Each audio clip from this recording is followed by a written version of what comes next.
Ya, baik saya ucapkan selamat siang, selamat kembali di rumah Tuhan. Puji syukur kepada Tuhan kita, hari ini kita boleh sama-sama untuk mengambil kesempatan kita bisa beribadah. Meskipun kita berada di rumah masing-masing, tapi kita boleh bersama-sama untuk melanjutkan, kita bisa memuji, kita bisa memuliakan nama Tuhan. Sebelum kita mendengar semakin daripada firman Tuhan, mari kita sama-sama tundukkan kepala, kita akan berdoa dalam hati. Mari kita sama-sama berdoa.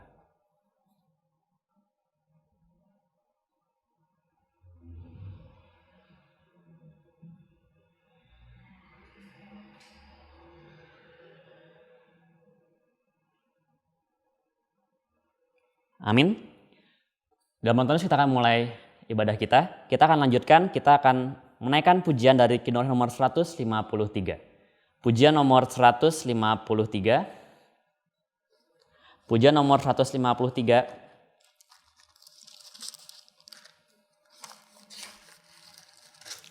Setiap waktu berserah pada Tuhan. Pujian nomor 153, setiap waktu berserah pada Tuhan.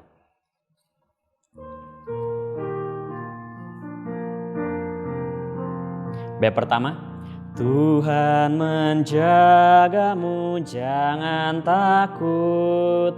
Siang malam Tuhan selalu serta. Taat padanya ku dimuliakan. Setiap waktu Tuhan mendengannya. Setiap waktu Tuhan menjagaku. Setiap waktu Tuhan besertaku. Setiap waktu ku jadi umat-Nya. Taat padanya ku dimuliakan. Bait yang kedua. Setiap pencobaan Tuhan tolong. Setiap beban Tuhan tanggung. Setiap khawatir Tuhan turut rasa. Setiap waktu ku dapat berkat-Nya. Setiap waktu Tuhan menjagaku. Setiap waktu Tuhan besertaku. Setiap waktu ku jadi umat-Nya. Taat padanya ku dimuliakan. Bait 3.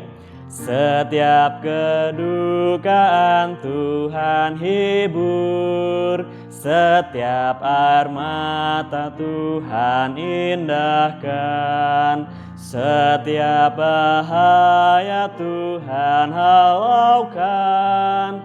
Setiap waktu ku tentram dalam Dia. Tiap waktu Tuhan menjagaku. Setiap waktu Tuhan besertaku. Setiap waktu ku jadi umat-Nya. Taat padanya ku dimuliakan. Bait keempat. Setiap kelemahan Tuhan bantu. Setiap penyakit Tuhan sembuhkan. Baik susah ataupun bahagia, Yesus selalu bersama denganku. Tiap waktu Tuhan menjagaku. Setiap waktu Tuhan besertaku. Setiap waktu ku jadi umat-Nya. Taat padanya ku dimuliakan. Ya, kita akan sama-sama berdiri, kita akan sama-sama panjatkan doa Bapa kami. Di dalam nama Tuhan Yesus kami berdoa.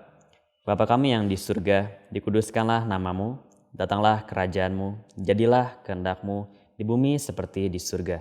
Berikanlah kami pada hari ini makanan kami yang secukupnya, dan ampunilah kami akan kesalahan kami, seperti kami juga mengampuni orang yang bersalah kepada kami. Dan janganlah membawa kami ke dalam pencobaan, tetapi lepaskanlah kami daripada yang jahat. karena Engkaulah yang punya kerajaan dan kuasa dan kemuliaan sampai selama-lamanya. Amin. Ya, baik, sekali lagi saya ucapkan selamat siang, saudara dalam Tuhan, puji syukur kepada Tuhan. Kita boleh sama-sama ambil kesempatan untuk bersama-sama mendengarkan sebagian daripada firman Tuhan. Meskipun kita di rumah masing-masing, tapi kita boleh bersama-sama untuk bersekutu, kita beribadah, memuji dan memuliakan nama Tuhan. Baik, dalam Tuhan menyampaikan sebagian daripada firman Tuhan. Firman Tuhan pada kesempatan siang hari ini akan dibawakan dengan sebuah bahasan atau judul tentang belajar untuk menunggu. Belajar untuk menunggu. Saudara dalam Tuhan, berbicara tentang menunggu, ya. Ini bukanlah suatu perkara yang mudah, ya. Bukanlah suatu hal yang gampang ketika kita berkata, saya menunggu. Kita beraktivitas menunggu, itu bukanlah suatu perkara yang mudah, ya. Kalau kita hari ini ditanyakan kepada kita, pernah gak sih kita menunggu? Tentu hari ini kita semua, kita pernah mengalami yang namanya menunggu, ya. Pasti ada kita pernah beraktivitas, ya, melakukan yang namanya menunggu ini. Entah itu dalam kegiatan kita yang lain, kegiatan kita yang di kampus, di sekolah, di pekerjaan kita pasti pernah menunggu. Bagaimana sih rasanya ketika kita menunggu, ya? Tidak jarang kita akan mengatakan menunggu itu bosan. Menunggu itu gak nyaman. Saya tuh gak sabar kalau menunggu. Atau mungkin ketika kita menunggu, deg-degan ya, kapan sih ini beresnya? Terkadang seringkali banyak sekali ya macam-macam perasaan yang kita rasakan ketika kita sedang menunggu itu. Suatu ketika saya pernah melakukan juga namanya menunggu ini, ya. Beberapa waktu yang lalu saya pernah pergi berlibur bersama-sama keluarga saya. Ya. Ketika itu kami berangkat ke sebuah tempat, ya, dan dari sana, dari bandara tempat kami tiba, ya, kami akan berangkat menuju sebuah hotel. Dan karena kami tidak memiliki transportasi, akhirnya kami menggunakan shuttle, ya. Jadi hotel itu dia punya transport, ya, yang mengantar dari bandara ke hotel itu. Dan itu tiap jam, sejam sekali, dan tiap kelipatan 30 menit, ya. Jadi kami harus menunggu tiap kelipatan 30 menit dalam rentang waktu 1 jam untuk bisa mendapatkan kendaraan untuk menuju hotel. Waktu itu saya dan keluarga saya kami sampai ketika jam ya mungkin lewat 35 atau lewat 37. Berarti kami sudah kelewatan untuk yang jam itu. Akhirnya menunggulah kami 1 jam. 1 jam sampai sejam berikutnya. Ketika sudah menunggu, apa yang terjadi? Ya, karena airportnya itu kedatangannya itu cukup ada 2 jalur, ya. Jalur 1 dan jalur kedua yang lebih jauh, ya. Jadi mobil lewat itu ada 2 jalur. Akhirnya menunggulah kami di sini dan setelah sejam menunggu, ternyata saudara dalam Tuhan, ketika menunggu situ tidak kunjung datang mobilnya itu, ya. Mobil yang harusnya ada tulisannya di pinggirnya yang memutuskan hotel sesuatu, ya. Akhirnya itu tidak muncul. Akhirnya kami memutuskan untuk telepon, ya. Ini kok mobilnya nggak datang ya? Terus pihak hotel mengatakan mobilnya udah nyampe tadi, mungkin kelewatan. Oh, ya udah mungkin karena salah kami. Oke, kita tunggu lagi sejam berikutnya, 2 jam. Sejam berikutnya ditunggu, sudah lewat lagi, lewat 30 sekian. Kok nggak nyampe ya? Padahal saya sudah nunggu di sini dan adik saya udah nunggu di bagian seberangnya. Kok nggak nyampe ya? Telepon lagi, ini saya udah nunggu 1 jam, kok belum nyampe juga ya? Tadi udah datang kok mobilnya, kata pihak hotel seperti itu. Akhirnya kami benar-benar menunggu, mencari mobilnya yang mana sejam berikutnya. Berarti sudah 3 jam berlalu. Cari yang mana mobilnya, yang mana minibusnya yang menjemput kami. Dan ternyata ketika sejam berikutnya kami menunggu itu, dalam 3 jam pertama ini, akhirnya ada 1 buah mobil yang datang. Minibus. Dan tulisannya tidak terlihat. Kalau misalkan di pinggir itu tulisan itu hotelnya. Itu mobil punya hotel itu, tidak terlihat, ya. Dan ketika kami mau naik, apa yang terjadi? Ketika mau naik, ternyata ada orang lain, banyak orang-orang yang ternyata juga sudah menunggu mobil itu. Dan akhirnya mereka masuk duluan. Singkat cerita, mobil itu penuh. Akhirnya apa? Menunggulah kami sejam berikutnya, 4 jam. Kami menunggu di bandara untuk bisa sampai ke hotel itu. Bagaimana sih rasanya ketika harus menunggu 4 jam itu? Kami lelah ya. Perasaan capek, kesel ya. Saya udah nunggu 3 jam tapi saya masih gak dapet tempatnya. Rasa kesal, capek berdiri 4 jam di sana. Duduk pun duduk di atas troli ya. Bukan hal yang mudah. Capek, lelah ya. Tapi dalam Tuhan, ini bukanlah suatu perkara yang gampang ya. Tidaklah mudah ketika harus menunggu. Dari pengalaman-pengalaman yang kecil, pengalaman yang sederhana. Misalkan hari ini kita menunggu jam istirahat di sekolah atau mungkin di jam kantor kita. Kapan ya istirahat ya?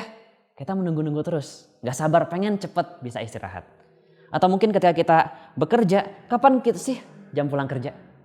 Wah, masih nanti ya. Akhirnya kita nunggu terus berharap bisa segera berakhir. Kapan sih weekend tiba? Udah hari Senin, Selasa, Rabu, Kamis, Jumat. Capek sekali pengen cepat-cepat weekend ya. Atau mungkin sekarang yang lagi pandemi global ini ya, kita lihat virus corona. Wah, disuruh stay at home, work from home ya. Tinggal di rumah. Kita disuruh menunggu, sampai kapan kita harus di rumah ini? Saya udah nggak tahan, pengen cepet-cepet keluar ya. Karena dalam Tuhan bukanlah suatu hal yang mudah. Ketika hari ini kita harus menunggu ya.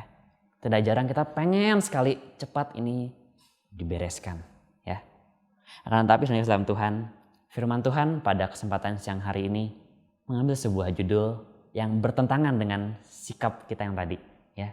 Kita diminta belajar untuk menunggu ya.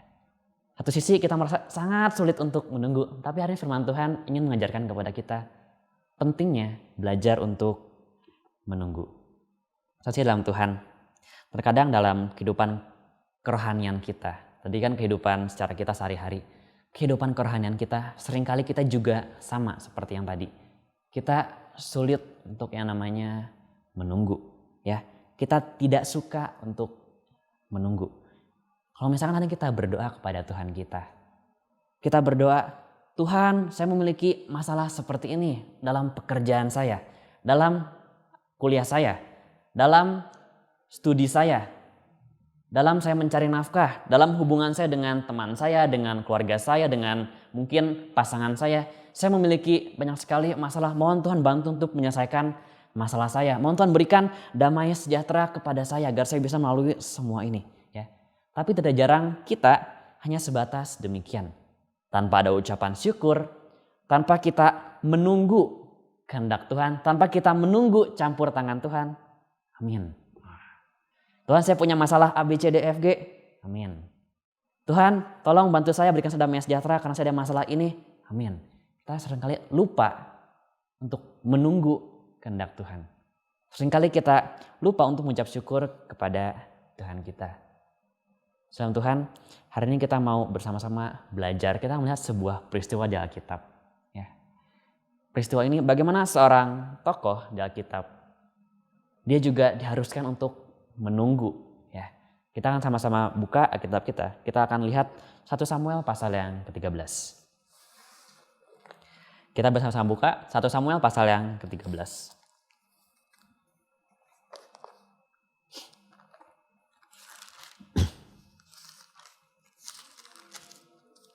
1 Samuel pasal yang ke-13 ayat 5 sampai ayat yang ke-14. 1 Samuel pasal 13 ayat yang ke-5 sampai ayat yang ke-14.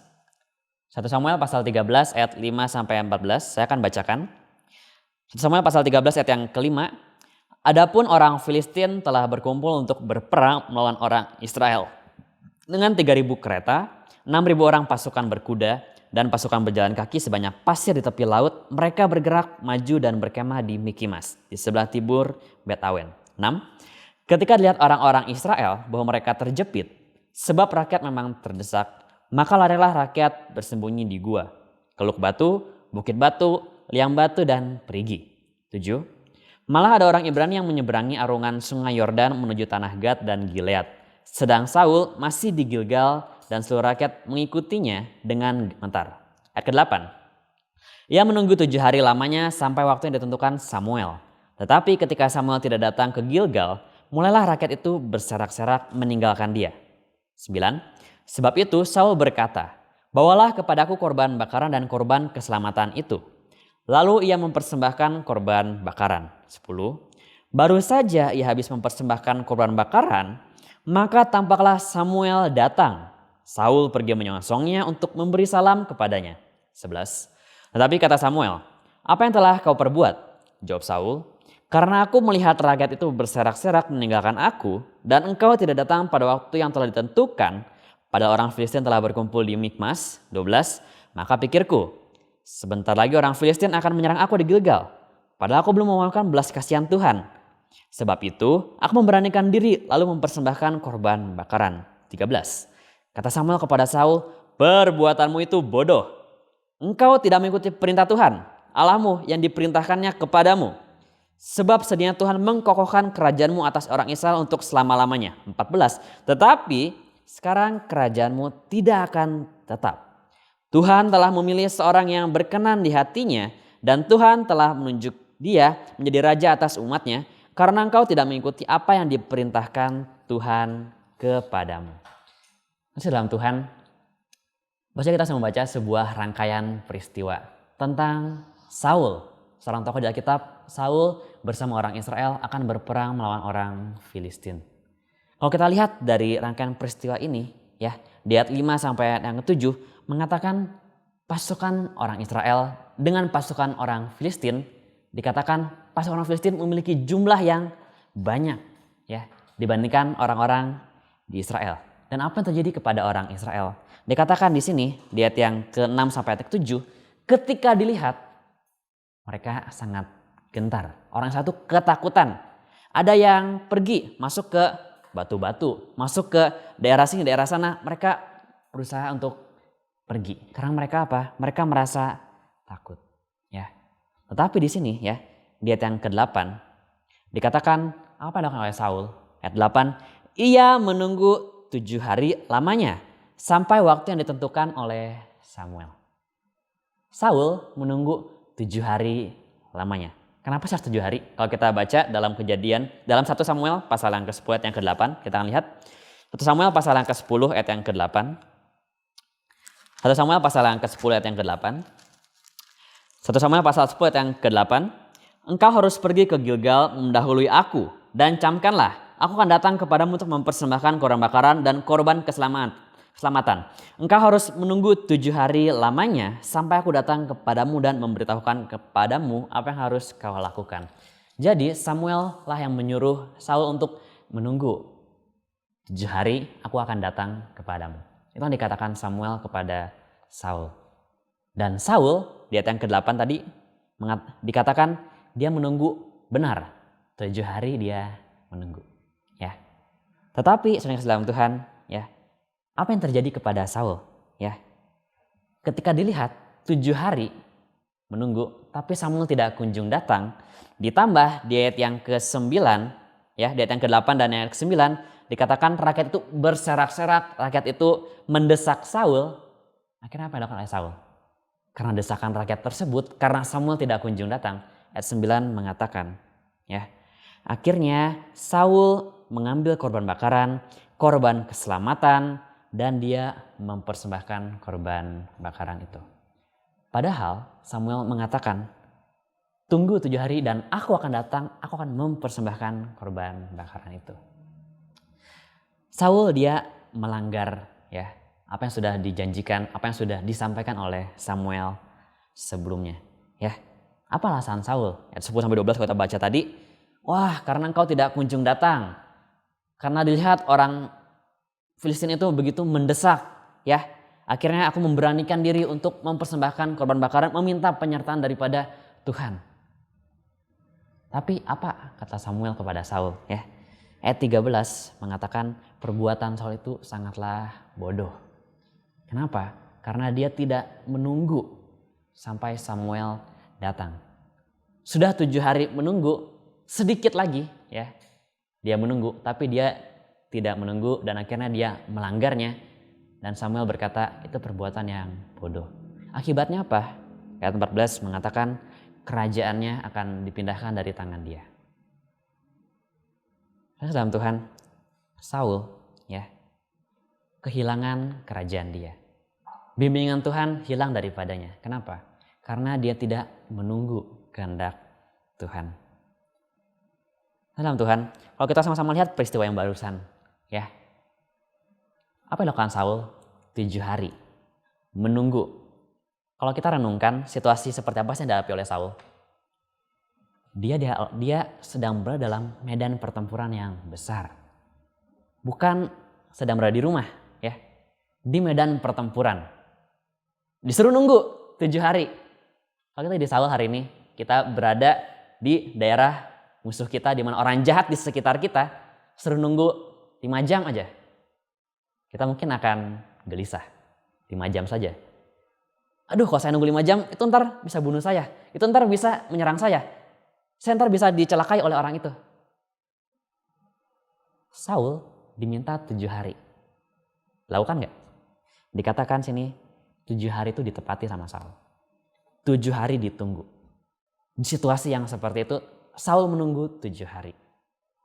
Saya iseng ya bertanya kepada salah seorang saudara streaman kita ketika awal-awal digembar-gemborkan stay at home ya. Saya iseng tanya kepada teman saya di Jakarta. Gimana rasanya di rumah udah seminggu? Dia bilang, wah nggak tahan, pengen cepet-cepet keluar ya. Di lingkungannya yang begitu sama ya, darurat ya, mencekam sama seperti peristiwa Saul ini.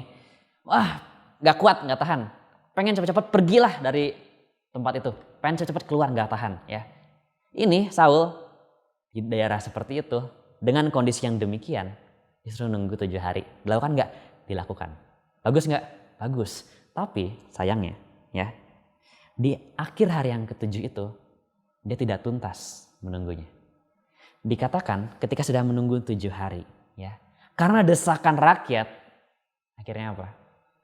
Akhirnya dia memutuskan untuk mengambil korban bakaran, korban persembahan itu ya. Dia ambil untuk dipersembahkan kepada Tuhan. Dan sedihnya lagi ya, Samuel datang tepat ya di ayat yang ke-10, kalau kita lihat baru saja ia habis mempersembahkan korban bakaran, Samuel datang. Sungguh sangat sedih ya, sangat miris. Baru aja dia mempersembahkan, Samuelnya datang.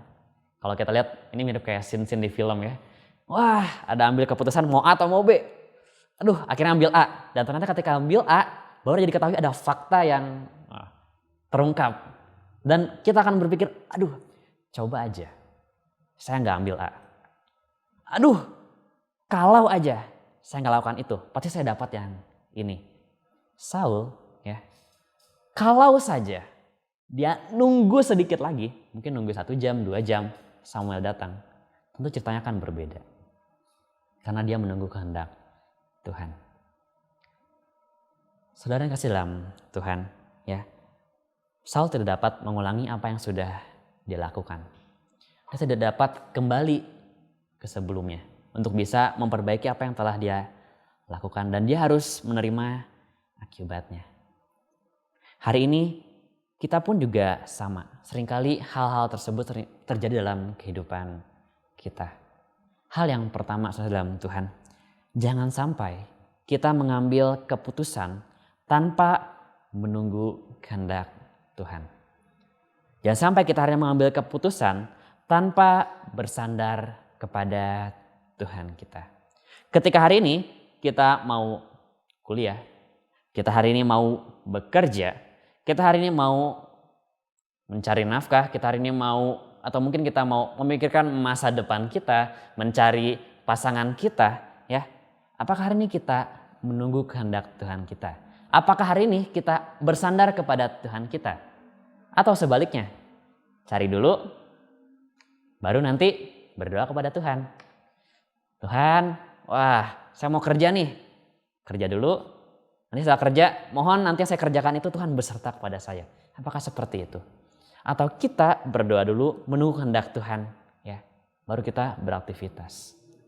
Dalam Tuhan, kita mau bersama-sama meminta melibatkan Tuhan dalam setiap apa yang kita kerjakan. Amsal pasal 20 ayat yang ke-24, kita buka. Amsal pasal yang ke-20.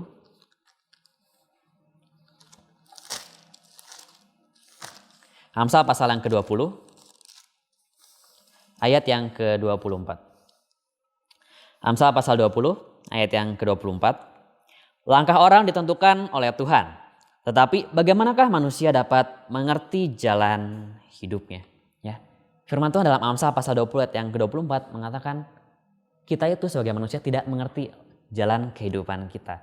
Langkah orang Tuhanlah yang tentukan. Ya. Oleh karena itu betapa pentingnya hari ini kita menunggu kehendak Tuhan kita. Dalam kehidupan rohani kita, ya, kalau kita buka dalam nomor 405 dikatakan, berdoakah engkau, pujian yang sangat indah. Sebelum meninggalkan rumah, berdoakah kau, ya. Dalam nama Tuhan Yesus, mohon Tuhan nyertai dan seterusnya. Ketika marah menguasai kita, apa kita meminta pertolongan Tuhan? Ketika pencobaan datang, apa kita berdoa kepada Tuhan kita? Apakah hari ini kita dalam melakukan aktivitas kita menunggu kehendak Tuhan kita, ya. Puji syukur kepada Tuhan, dari kecil saya dibiasakan oleh keluarga saya untuk berdoa sebelum melakukan aktivitas-aktivitas sehari-hari. Sebelum hari ini kita berangkat ke kantor, berangkat ke sekolah, berangkat bekerja, beraktivitas, selalu diingatkan, ayo kita berkumpul, kita sama-sama berdoa. Agar kita hari ini bisa melakukan tanggung jawab kita dengan baik, kita minta penyertaan kepada Tuhan. Ya, dalam Tuhan, jangan sampai ya kita melupakan penyertaan daripada Tuhan kita. Ya, atau ketika kita sudah berdoa, ya, menunggu, tapi kita tidak sabar, ya, menghadapi lika-liku kehidupan ini. Ya, kita harus belajar untuk berhenti. Kita harus belajar untuk bernafas dan kita menunggu, ya. Kehendak Tuhan itu bisa berjalan, kehendak Tuhan itu bisa terlaksana dalam kehidupan kita semua. Dalam Tuhan, itulah hal yang pertama. Jangan sampai kita mengambil keputusan tanpa menunggu kehendak Tuhan, tanpa kita bersandar kepada Tuhan kita. Hal yang kedua, kita kembali buka 1 Samuel pasal 13.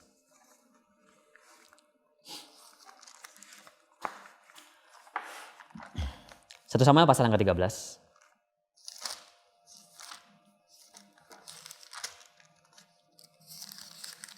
Ayat 8 dan ayat yang ke-9. 1 Samuel pasal 13 ayat 8 sampai ayat yang ke-9. 1 Samuel 13 ayat 8 sampai 9. Ayat 8. Ia menunggu 7 hari lamanya sampai waktu yang ditentukan Samuel. Tetapi ketika Samuel tidak datang ke Gilgal, mulailah rakyat itu berserak-serak meninggalkan dia. 9. Sebab itu Saul berkata, bawalah kepadaku korban bakaran dan korban keselamatan itu. Lalu ia mempersembahkan korban bakaran. Di sini dikatakan Saul menunggu berapa lama? 7 hari lamanya, ya. Tetapi di sini dikatakan di ayat 8 dan ayat yang ke-9, ya, di bagian akhir dia itu kehilangan sikap menunggu dia, ya. Sehingga ya pada akhirnya dia melanggar dan dia mengorbankan persembahan yang harusnya dikorbankan oleh Samuel. Hal yang kedua dalam Tuhan, jangan sampai kita kehilangan iman kita ketika hari ini kita sudah menunggu. Jangan sampai kita sudah menunggu dari awal sampai mendekati akhir, tapi di akhir seperti Saul. Udah 7 hari menunggu, di akhir kita malah tidak menunggu. Jangan sampai kita di akhir kita menunggu kehendak Tuhan, kita malah kehilangan iman kita. Sehingga kita akhirnya seperti Saul, kita kehilangan penyertaan Tuhan kita. Dalam Tuhan, hasil dan dampak yang Saul dapatkan karena dia tidak menunggu, tidak sampai akhir, ya. Apa yang didapatkan? Dia kehilangan penyertaan daripada Tuhan. Sama saja seperti orang yang sebelumnya tidak menunggu sama sekali. Oleh karena itu dalam Tuhan, ketika hari ini kita sudah menunggu kehendak Tuhan dan di akhir kita gagal kehilangan iman kita, sama saja seperti orang yang tidak menunggu sama sekali. Percuma perjalanan yang kita jalankan kalau akhirnya juga kita kehilangan iman kita. Dalam Tuhan, Roma pasal 8 ayat yang ke-28. Kita akan sama-sama melihat. Roma pasal 8 ayat 28. Roma pasal yang ke-8 ayat 28.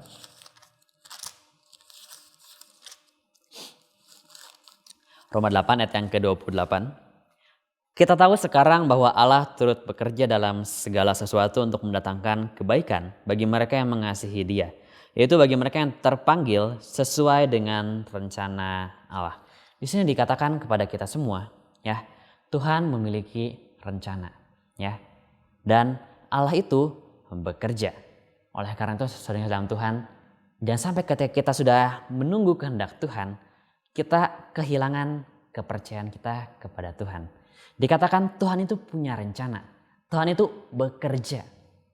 Masalah hari ini, apakah kita percaya kepada kehendak Tuhan itu? Apakah ketika kita menunggu, kita percaya? Atau sebaliknya, kita malah kehilangan iman kita di tengah-tengah, di awal, atau parahnya, di akhir kita kehilangan iman kita ketika kita menunggu. Dalam Tuhan, suatu ketika ada seorang kakek tua, ya. Kakek tua ini adalah jemaat kita. Dari masa mudanya, dia senantiasa untuk menunggu yang namanya mendapatkan Roh Kudus. Wah, dari masa mudanya, dari pemuda seperti kita sekarang ini, ya. Dia menunggu untuk mendapatkan Roh Kudus, terus memohon, meminta, maju ke depan ketika Jumat malam. Ketika ada kesempatan dia berdoa mohon Roh Kudus, dia akan terus untuk meminta kepada Tuhan karena dia ingin yang namanya Roh Kudus, ya. Akhirnya ketika umur berapa dia baru mendapatkan Roh Kudus, ya. Ketika sudah masa-masa penghormatan orang tua, ya. Umur lansia, kurang lebih sekitar 50 tahun dia meminta, ya. Lebih tua dari saya, lebih tua dari saudara-saudari sekalian mungkin kurang lebih 50 tahun dia meminta Roh Kudus dan Tuhan memberikan Roh Kudus. 50 tahun. Bukan waktu yang sebentar. Apakah gampang menunggu 50 tahun? Belum tentu. Tidak mudah. 50 tahun dia menunggu. Tapi apakah kakek ini kehilangan iman? Tidak. Dalam menunggu itu, dia tetap beriman kepada Tuhan. Dia percaya kepada Tuhan. Kalau Tuhan akan memberikan Roh Kudus itu kepada dia. Saya dalam Tuhan. Kalau hari ini Tuhan sudah berfirman kepada kita. Tuhan sudah berjanji, ya. Banyak sekali janji Tuhan dalam Alkitab ini, ya, kita lihat. Banyak sekali janji Tuhan. Kalau Tuhan mengatakannya dan itu pasti akan terjadi, ya. Oleh karena itu jangan sampai kita kehilangan kepercayaan kita. Ketika hari ini kita belum mendapatkan Roh Kudus, kita sedang menunggu untuk bisa mendapatkan Roh Kudus. Firman Tuhan mengatakan apa? Mintalah, carilah, ketoklah, ya. Tuhan menjanjikan, Yesus akan menjanjikan Roh penolong bagi kita, Roh penghibur bagi kita. Kalau Tuhan sudah berjanji, Dia akan menepatinya. Kita berdoa kepada Tuhan, ya. Wah, tapi tidak dijawab-jawab oleh Tuhan. Tapi janji Tuhan mengatakan demikian, maka Tuhan akan menjawabnya. Entah itu sekarang atau nanti. Jangan sampai kita kehilangan iman kita. Saul, ya, 7 hari dia menunggu. Kalau saja, ya, di akhirnya dia menunggu sampai akhir. Sampai Samuel datang sedikit lagi saja. Itu ceritanya akan berbeda. Oleh karena itu, di dalam Tuhan, jangan sampai kita kehilangan iman kita, ya. Saul, seandainya Samuel pada akhirnya tidak datang pun, ya, Tuhan itu adalah Allah yang Maha Kuasa. Tuhan Allah yang menciptakan langit dan bumi ini, Dia memiliki kuasa, Dia mampu untuk membantu bangsa Israel asalkan Saul percaya, Saul taat kepada Tuhan. Ya. Firman Tuhan dalam Ulangan pasal 11 ayat yang ke-27 mengatakan berkat yang diberikan kepada Tuhan untuk kita semua kalau kita mendengarkan perkataan Tuhan Allah kita. Kalau hari ini kita mau bersama-sama mendengarkan, percaya kepada janji Tuhan, ya, maka Tuhan akan memberikan itu kepada kita asal kita percaya. Ini dalam Tuhan, beberapa waktu yang lalu, ya, pengurus meminta kepada saya, ya, untuk membantu membawakan firman Tuhan dalam kebaktian pemuda ini, ya, kebaktian online pemuda ini. Pengurus meminta saya untuk membawakan firman Tuhan, ya. Ketika diberikan bahan, ya waktu itu William memberikan bahan kepada saya, ada bahannya ini dan sebagainya, ya. Ketika saya baca-baca bahan itu, ya, saya melihat tema ini, ya. Belajar untuk menunggu, ya. Waktu ketika saya akan menyiapkan firman ini, ya. Saya dalam kondisi yang boleh dikatakan sedang menunggu juga, ya. Menunggu kehendak Tuhan itu bisa terjadi, ya, dalam pergumulan, dalam segala sesuatu yang saya sedang dalam tahap yang namanya menunggu juga. Dan ketika saya membaca ini, ya, bagaimana Saul dia kehilangan iman dia kehilangan sikap menunggu dia mengalami kerugian yang besar. Ketika itu saya diingatkan untuk tetap percaya, ya, menunggu sampai akhir dan terus bersandar kepada Tuhan, ya. Dengan firman ini sama-sama kita mau bersama-sama dikuatkan, ya, untuk terus bersandar kepada Tuhan kita. Sebenarnya dalam Tuhan seringkali kita menunggu begitu lama, ya. Belajar untuk menunggunya tapi terlalu lama, ya. Seolah-olah Tuhan tidak memberikan kehendaknya kepada kita. Seolah-olah kenapa semakin ditunggu kok semakin beda, ya, dari yang saya harapkan. Kok semakin saya menunggu kehendak Tuhan, kok makin jauh, ya, kok makin melenceng, ya, kok jadi beda, ya, sama yang saya harapkan, kok gak sesuai, ya, dengan apa yang saya inginkan, ya. Suatu ketika dalam Tuhan ada salah seorang jemaat kita, ya, dia seorang pemuda juga sama seperti kita semua. Suatu ketika dia diharuskan untuk apa istilahnya, ya, dia mengadakan harus mencari magang, ya, kerja praktek. Di kampusnya diwajibkan untuk kerja praktek. Selama rentang waktu tertentu diharuskan kerja praktek, ya. Dan dari awal tahun, ya, misalnya kerja prakteknya dari mungkin bulan keberapa, tapi dari awal tahun pemuda ini dia senantiasa untuk terus mencari, ya, sampai dia bisa menemukan tempat untuk dia bisa kerja praktek, untuk bisa dia internship, untuk bisa dia magang, ya. Dia terus menerus mencari, dia berdoa kepada Tuhan, dia minta penyertaan daripada Tuhan, dia menunggu-nunggu, ya, kehendak Tuhan agar bisa terjadi dalam kehidupan dia. Dia bisa mendapatkan sebuah tempat untuk bisa menyelesaikan tanggung jawab kuliah dia, ya. Dia melamar di berbagai tempat, menunggu sekian lama, sebulan, 2 bulan, ya. Sangat sulit. Ketika dipanggil untuk interview, perusahaan dan diri dia, ya, terdapat faktor-faktor yang mengakibatkan perusahaan tidak bisa menerima diri dia. Dan diri juga tidak bisa menerima perusahaannya. Banyak sekali perbedaan-perbedaan dan lain sebagainya. Akhirnya dia sampai mendekati akhir batas waktu dia harus mendapatkan kerja praktek itu, ya. Dia belum mendapatkannya. Sudah semakin dekat waktunya. Ke perusahaan A ditolak, perusahaan B ditolak, ya. Entah perusahaan yang menolak dia dan lain sebagainya, banyak sekali faktor yang ada. Sampai suatu ketika, dalam Tuhan, ya, dia mendapatkan interview dari salah satu perusahaan, ya. Dan ketika dia interview ke perusahaan tersebut, ya, tepat ketika jam interview, sedang interview tatap muka dengan user interview dia itu, ya, ada telepon masuk ternyata. Telepon masuk dari salah satu perusahaan lain, ya, yang merupakan perusahaan impian dia. Telepon masuk, tapi karena dia sedang interview, dia nggak berani angkat, ya, karena sedang interview. Masa dia mengangkat telepon dari perusahaan impian dia itu? Tidak bisa. Dan ketika sudah beres, tidak pernah ditelepon oleh perusahaan impian dia itu. Apa yang terjadi? Dia sangat kecewa. Dia sangat sedih. Tuhan, saya sudah menunggu terus kehendak Engkau. Kenapa kok jadinya seperti ini? Di satu sisi ketika perusahaan impian saya nelpon saya, kenapa situasinya seperti ini?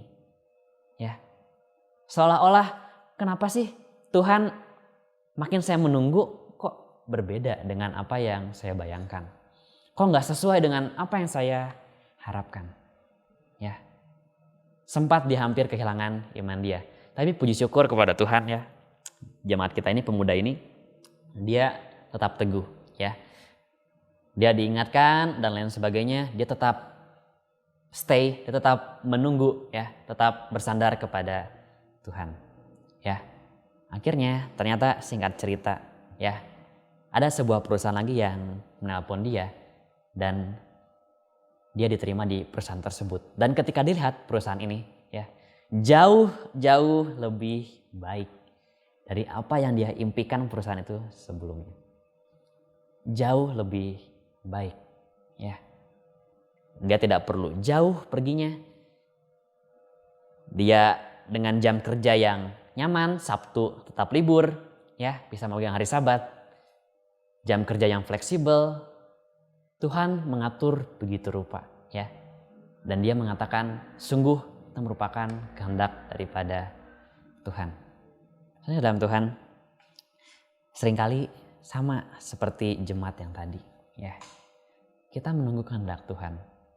Tapi kenapa ya ketika saya terus menunggu tapi Tuhan tidak pernah memberikan, seolah-olah tidak pernah mendekati apa yang saya harapkan ya. Dalam Yesaya pasal yang ke-55 ayat yang ke-8, kita akan lihat. Yesaya pasal yang ke-55 ayat yang ke-8. Yesaya pasal 55 ayat 8. Sebab rancanganku bukanlah rancanganmu, dan jalanmu bukanlah jalanku, demikianlah firman Tuhan. Ayat 9. Seperti tingginya langit dari bumi, demikianlah tingginya jalanku dari jalanmu, dan rancanganku dari rancanganmu. Firman Tuhan mengatakan dalam kitab Nabi Yesaya pasal 55 dikatakan rencana Tuhan seringkali bisa saja berbeda ya. Sama seperti jemaat yang tadi, Tuhan punya rencana yang berbeda dalam kehidupan kita. Saya sudah menunggu sedemikian rupa ya. Tapi kita tahu Tuhan sebenarnya sudah punya rencana yang lebih baik untuk kita. Versi Tuhan, bukan versi kita. Tuhan punya rencana yang lebih baik. Dalam Pengkhotbah pasal 3 ayat yang ke-11, kita akan lihat. Pengkhotbah pasal 3 ayat yang ke-11. Pengkhotbah pasal yang ketiga ayat yang ke-11. Ia membuat segala sesuatu indah pada waktunya. Bahkan ia memberikan kekekalan dalam hati mereka. Supaya manusia tidak dapat menyelami pekerjaan yang dilakukan Tuhan dari awal sampai akhir. Kita tidak dapat menyelami pekerjaan Tuhan. Seringkali gak kebayang di kepala kita, kok seperti ini ya. Tapi kita mau yakin dan percaya ya, Tuhan membuat segala sesuatu indah pada waktunya. Jangan sampai hari ini kita kehilangan iman kita. Ketika hari ini kita sudah menunggu penyertaan daripada Tuhan kita. Terus dalam Tuhan, kalau kita lihat kondisi kehidupan kita sekarang ini ya. Dunia sedang dilanda oleh pandemi global. Indonesia sekarang ya kita lihat darurat secara internasional, secara nasional pun juga darurat, situasi yang mencekam di luar sana. Banyak kita diharuskan untuk stay at home, diharuskan untuk bekerja dari rumah, untuk berhati-hati, berwaspada, menjaga kesehatan kita ya. Disinilah sesungguhnya kita belajar untuk menunggu ya. Kita belajar untuk menunggu. Coba sekarang kita sama-sama renungkan. Apakah hari ini kita percaya kepada Tuhan kita? Apakah hari ini kita bisa menunggu kehendak Tuhan? Yakinkah kita kalau misalkan Tuhan punya rencana yang indah untuk kita semua? Ya mungkin gak terlihat secara langsung. Ya. Apa kita yakin? Apa kita percaya? Apa kita bisa menunggu situasi yang seperti ini? Ya. Rasul Paulus dalam kitabnya di Filipi, dalam suratnya pada jemaat di Filipi, kita lihat Filipi pasal yang keempat. Filipi pasal yang keempat.